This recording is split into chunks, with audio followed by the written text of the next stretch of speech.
The holidays can be particularly difficult for people who are serving their nation, far from home, as it can be for their families who miss their loved ones.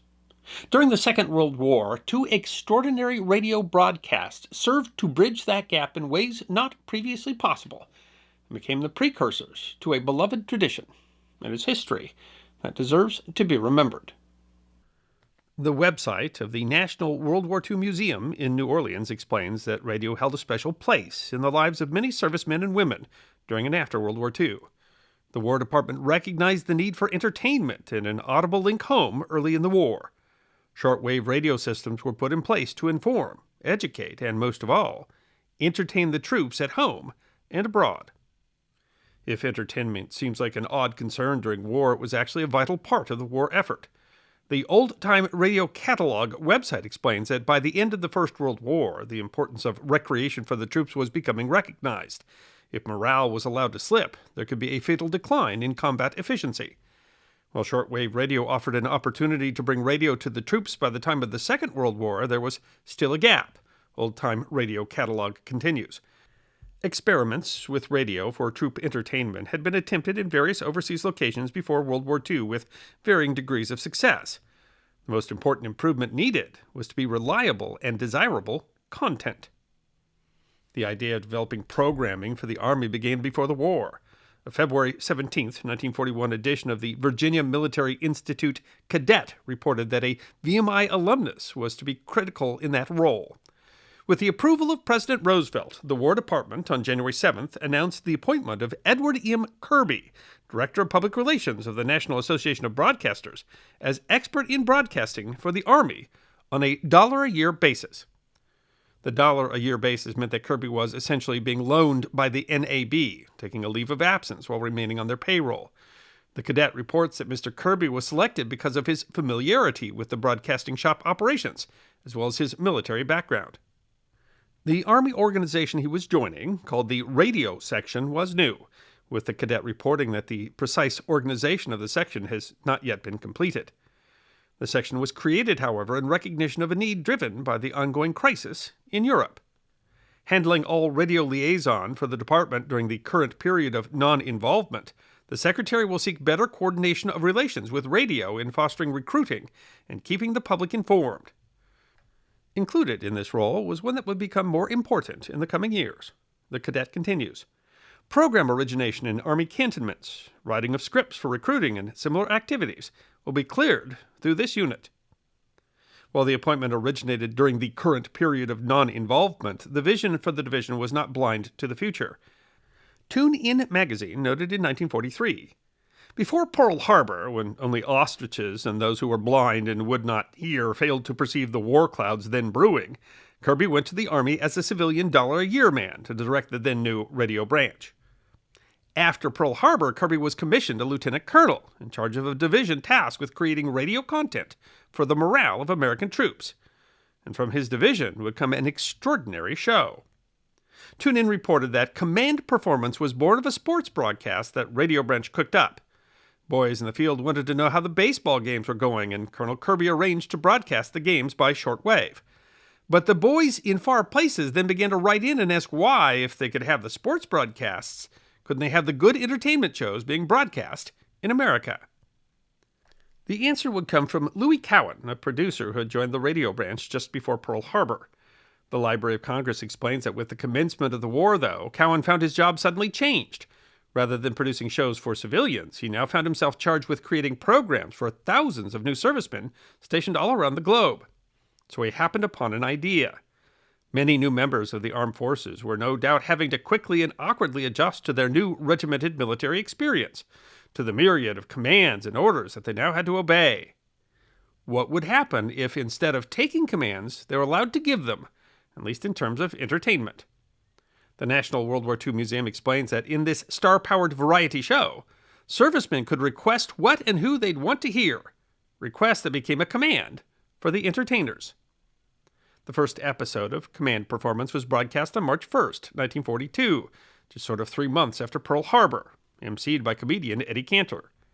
The program promised to be produced this week and every week until it is over there. The Library of Congress writes, recorded in front of a live audience, it was sent via shortwave transmission to troops overseas. Installments were also recorded onto 16-inch lacquer-coated discs, the pre-audio tape recording medium of the day, and then pressed onto vinyl transcription discs for eventual shipping overseas. Each subsequent weekly installment had a different host and different lineup of guests, depending on requests. Tune In explains that by V-mail, letters, cables, requests pour into Washington from American lads serving from Alaska to the Antipodes. The letters themselves provide a magnificent collection of Americana, a cross-section of the soul of America, and a wistful study in nostalgia. Good, bad, or indifferent, these men on foreign soil ask only for the America they left behind. The Library of Congress explains that though often it was a song or a comedy skit that soldiers wanted to hear, sometimes requests were a little more esoteric. Others asked for things even more personal. One soldier wanted to hear the sound of his dog that he had left at home in Indiana. One wanted to hear the foghorns of San Francisco. One wanted to hear the sounds of a nickel slot machine paying off a jackpot. Whatever it was, Cowan and his fellow producers, Vic Knight and Murray Holland, dispatched teams with recorders to capture them. Tune In writes that one bomber squadron stationed in England had a working arrangement with Judy Garland. She'd sing a song for them in return for each Nazi plane they shot down. To date, Judy owes the boys 2 songs. And a request that the world's best and worst violinists do a program together found Jascha Heifetz and Jack Benny working as a team. Perhaps the most unusual request was from a sailor at Pearl Harbor. Tune In notes, would Carol Landis step up to the microphone and just sigh? That's all. She would, and did. This was all possible for a simple reason. The Library of Congress notes that from the beginning, to show their support for the troops, performers of all types were generous with their time and talents, and both CBS and NBC donated their studios and recording facilities to the production. Even the major unions and show business guilds relaxed their rules in order to do these shows for the war effort. Old Time Radio Catalog explains the free performances by celebrities became a tradition, as it has been pointed out on numerous occasions that no career was ever harmed by performing for the troops for free.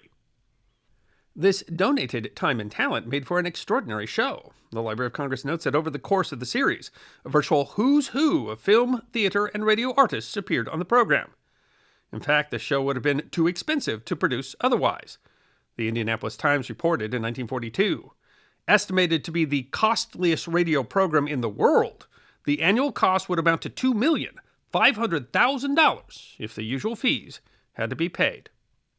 But this required a very important caveat.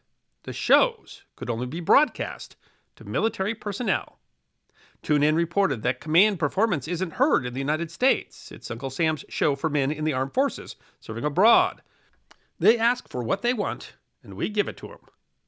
Broadcast on shortwave to troops and distributed via vinyl electrical transcriptions, and after May 1942 broadcast on the newly created Armed Forces Radio Network, command performance was not broadcast over domestic radio stations. The National World War II Museum explains. The key was that it was produced by and for servicemen. All contracts and regulations were based on that fact. So as ubiquitous as command performance was with servicemen, civilian listeners were largely unaware of the show's existence.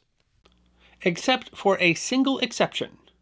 The Indianapolis Times wrote on December 24th, 1942, Command Performance, the show of stars created at the request of U.S. forces all over the world, will be broadcast to civilians for the first time tonight on the 4 major networks.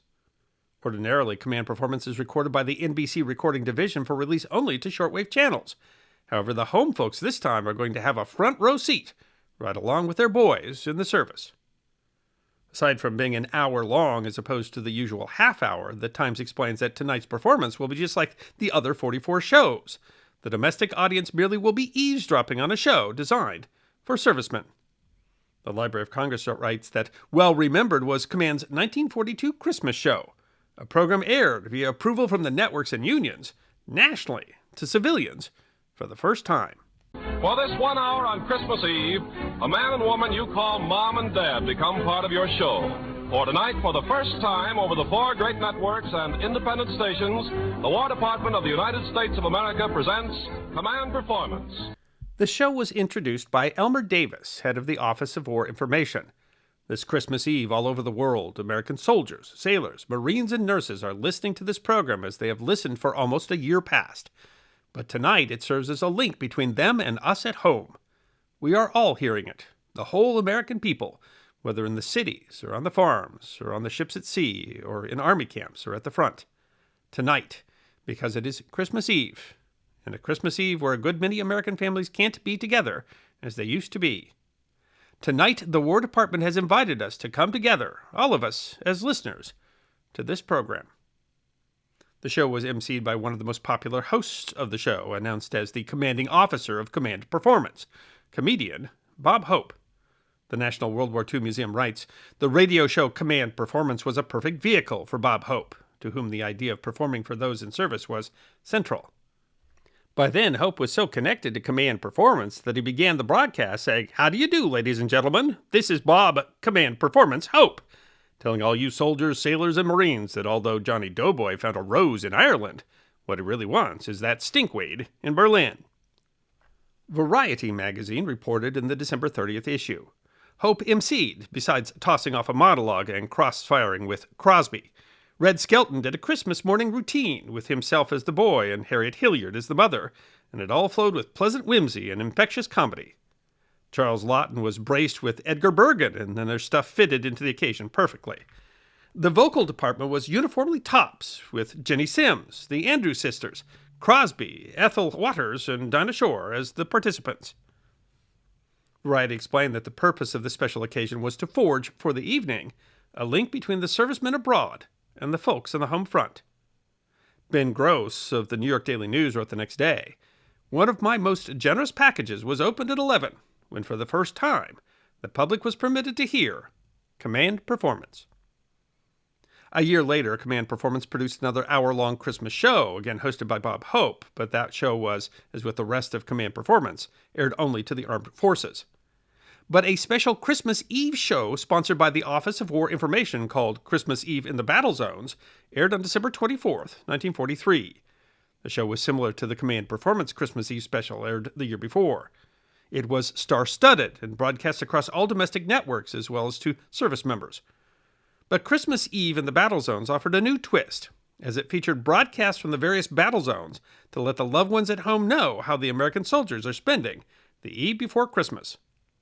Journalist Don Keith writes in American Legion magazine in 2018, "On that one winter night, all four major radio networks, CBS, NBC Red, NBC Blue, and Mutual, devoted their airwaves to a single program featuring several amateur singers and musicians, along with jokes and sketches.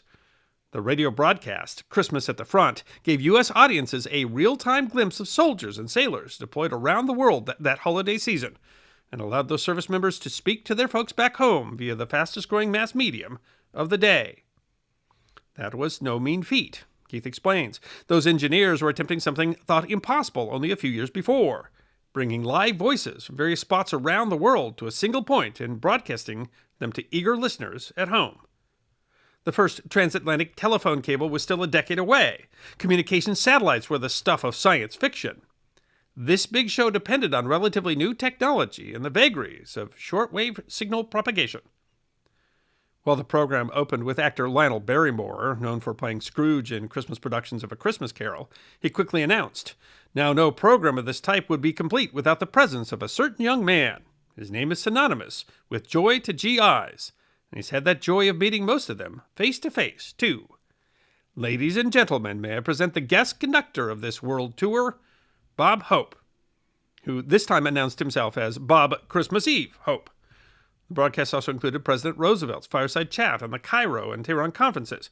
Keith notes that it was an all-star production and likely would have commanded high listenership even without its technical and heart-tugging aspects. But adds, the show was actually the idea of the military, which believed a real-time broadcast would be a tremendous morale boost, not only for the fighting men, but also for their families back home, separated during this holiday season by an awful, globe-spanning war. 1943 was the last show of the type produced for Christmas Eve during the war, although the National World War II Museum notes that in 1944, Armed Forces Radio produced the Christmas Eve show of the Jack Benny program. At the end of the program, Benny took the mic to address all servicemen, offering them a toast, acknowledging that this is war and that the Christmas spirit must seem a very distant thing. Coming during some of the most difficult times of the war, these broadcasts were the product of both technological developments and the situation facing the nation and, of course, the world at the time. To be sure, these broadcasts were propaganda. They were put out by the Office of War Information in order to bolster morale, both at home and abroad, by emphasizing a message of patriotism and commitment to the cause. But noting that 90% of Americans had access to broadcast radio at the time, Don Keith argues that these historic broadcasts almost certainly met their goal. Families felt a little bit closer on this special night of the year. The United Service Organization opined in 2021 that although Hope's World War II performances won him the adoration of many service members, it arguably wasn't until the mid-20th century when he began regularly hosting his infamous Bob Hope Christmas show that the iconic entertainer cemented his legendary status among the military and civilian communities alike. Hope did those Christmas specials for 40 years and entertained troops at home and abroad for more than 60 years, hosting his last USO tour in 1990 and his last holiday special in 1994. The tradition of stars entertaining troops during the holidays with the United Service Organization continues today.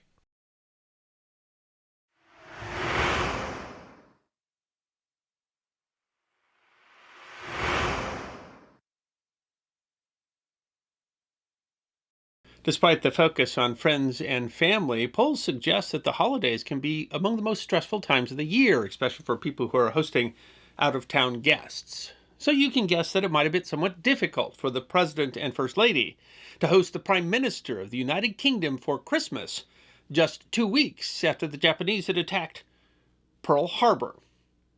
The Christmas of 1941 wasn't the first time that Franklin Roosevelt and Winston Churchill had met in person, nor by any means would it be the last, but it arguably maybe was the most consequential, and quite possibly the most important Christmas ever at the White House.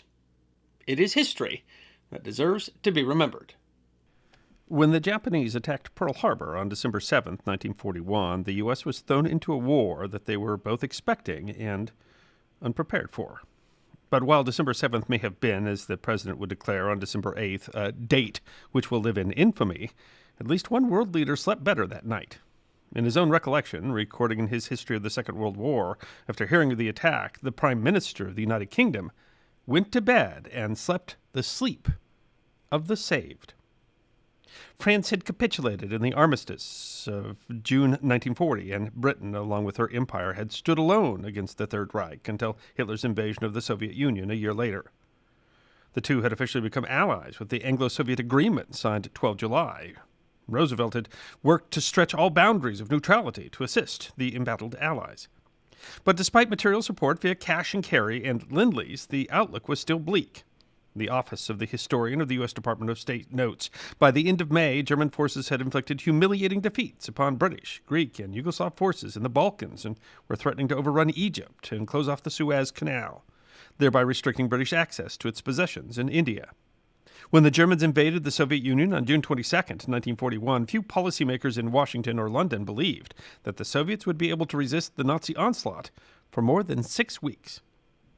Churchill wanted the U.S. to enter the war. Perhaps Roosevelt did too.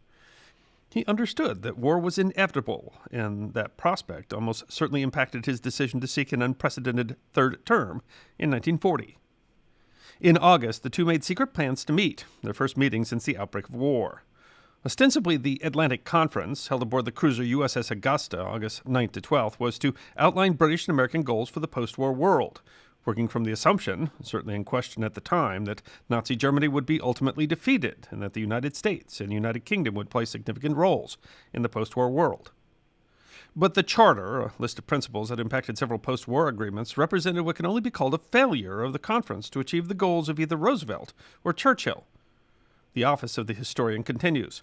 President Roosevelt had hoped that the Charter might encourage the American people to back U.S. intervention in World War II on behalf of the Allies. However, public opinion remained adamantly opposed to such a policy. While Churchill's goal had been, the historian explains, to get America into the war. But the U.S. was still divided on the subject, and many echoed the sentiments expressed by Mr. H.G. Dodson, quoted in an August 15th edition of the Amarillo Daily News. "I would take a gun myself and fight to defend this country," the fiery Mr. Dotson said, "if the fight really is for defense." He continued by stating that he thought the United States had no business meddling in Europe's affairs. But the question of the U.S. entering the war was settled by the Japanese on December 7th. Churchill later wrote that the news filled him with the greatest joy, as the U.S. was now in the war, up to the neck, and in it to the death, something he believed meant that England would live, Britain would live, the Commonwealth of Nations and the Empire would live. I ask that the Congress declare that since the unprovoked and dastardly attack by Japan on Sunday, December 7th, 1941, a state of war has existed between the United States and the Japanese Empire. Congress obliged. Roosevelt had given the speech at 12:30 p.m., and by 4:10 p.m., he signed the declaration of war passed by the House and the Senate. The United Kingdom declared war on Japan the same day. But the declaration offered a reason for concern for the Prime Minister. While the U.S. had declared war on Japan, they had not declared war on Germany. In fact, Hitler decided to declare war first, on December 11th. Churchill had numerous concerns, but foremost was the concern, according to a 2016 edition of the magazine of the U.S. National Endowment for the Humanities, that the pride and desire for revenge would lead Roosevelt and his military chiefs to focus on Japan. In fact, Churchill had already determined on December 8th to visit FDR. The Prime Minister wanted to make his case to the President and a new ally over how the war should be fought. He requested the permission to make the trip from King George VI, arguing that he needed to make the case for the U.S. to continue to deliver the war supplies it had promised, fearing that they would now be diverted to the U.S. military. He cabled Roosevelt on December 9th. "Now that we are, as you say, in the same boat, would it not be wise for us to have another conference? We could review the whole war plan in light of reality and new facts." The website of the National Endowment for the Humanities notes the President, knowing full well what the Prime Minister was up to, expressed concern that the voyage across the Atlantic, which crawled through German submarines, might be too hazardous. Churchill waved away Roosevelt's fears about safety, arguing the bigger danger lay in not coordinating strategy immediately. Knowing how tenacious Churchill could be, Roosevelt quickly relented. "Delighted to have you here at the White House," the President wrote on December 10th.